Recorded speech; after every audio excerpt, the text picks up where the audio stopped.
Faith precedes the miracle. Let me just set the stage for you a little bit. I want to talk about a mother's faith specifically.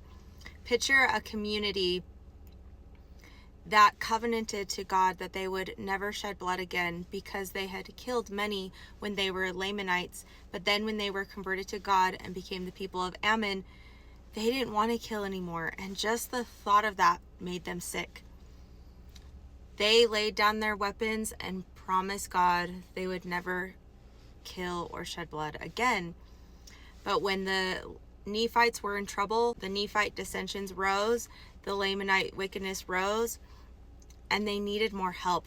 Helaman didn't want to ask the people of Ammon to shed blood, knowing that they would be going against their oath with God. But their children decided to raise up. Their young men, the 2,000 stripling warriors, came forward.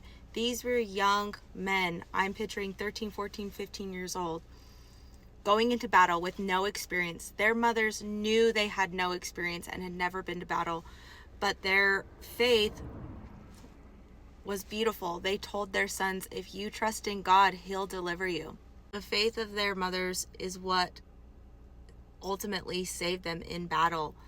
Not a single soul died out of those 2,000 stripling warriors.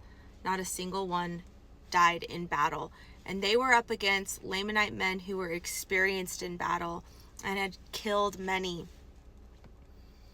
But the Lamanites actually laid down their weapons of war and decided to be prisoners of war after seeing these men fight. They were actually terrified of the 2,000 stripling warriors. And when I think about the Lamanites surrendering, they had the fierceness of God with them.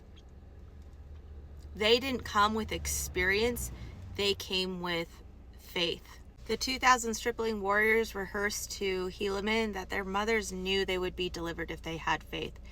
When I think about other examples of great faith, the first thing that came to my mind was Jochebed from the Bible.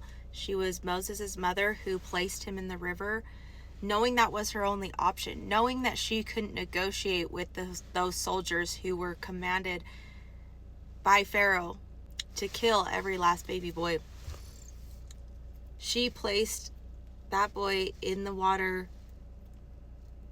trusting that that was her only choice at that time.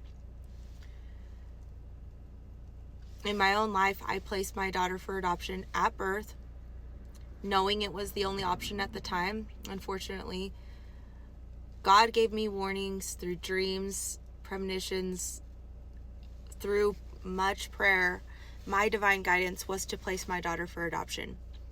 I didn't want to choose that, but I also knew through the warnings that my daughter would be subject to abuse under his care. There couldn't be a weekend with dad. There couldn't be a co-parenting situation where my daughter wouldn't suffer. Knowing that my daughter would suffer under a co-parenting situation with him, I knew that adoption was my only way forward. It was really heartbreaking, but I also knew that I would get my best outcome in the end, trusting God. Luckily, I have an open adoption where I got to pick her parents, and I think it's the best possible outcome it could have been because I trusted God. Yes, it comes with pain. Yes, it came with sacrifice, but motherhood often does come with sacrifice. Faith in God, trusting in Him over your own instincts.